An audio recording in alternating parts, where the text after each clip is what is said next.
One family, the Walton family, owns more wealth than the bottom 40% of the American people.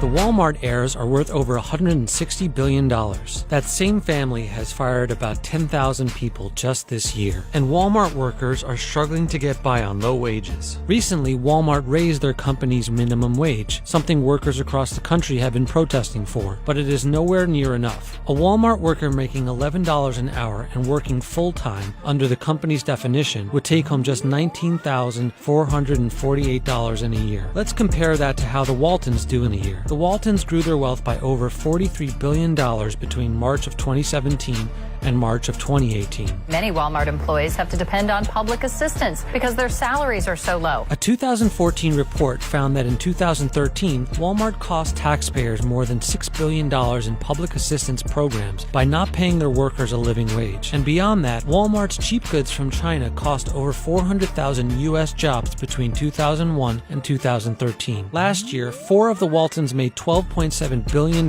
in one day. To make as much as those Waltons did in that one day, it would take 4 Walmart workers working full-time, earning $11 an hour, over 163,000 years. The company has a history of treating workers poorly. In 2005, they were charged with breaking child labor laws. In 2016, a report found they were still using sweatshop labor. In 2017, they were sued by female employees for making employment discriminations based on gender. In 2005, they were caught denying meal breaks to employees and paid $172 million to the nearly 116,000 employees who couldn't eat lunch while at work. Last year, Walmart was accused of punishing employees for taking sick days. Workers have tried to unionize so they can get fair wages and treatment from the company, but Walmart has a history of union busting. Labor unions are nothing but blood-sucking parasites. The company has shut down stores that have attempted to unionize. Last year, at Walmart's annual shareholder meeting, some workers stood up to their employer. Too many of us are still part-time.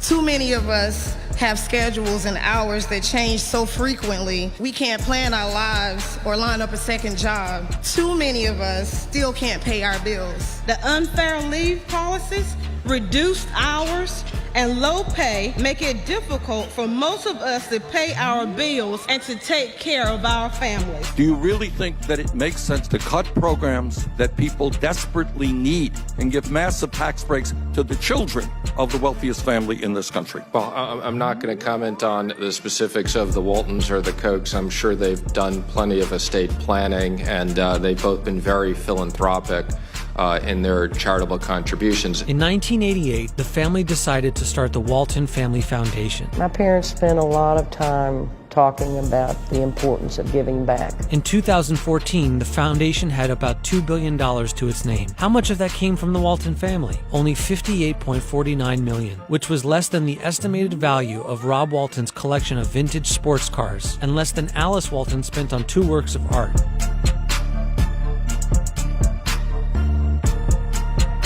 So what do you think? Between the cars and the art, do the Waltons have enough money to pay their employees a living wage?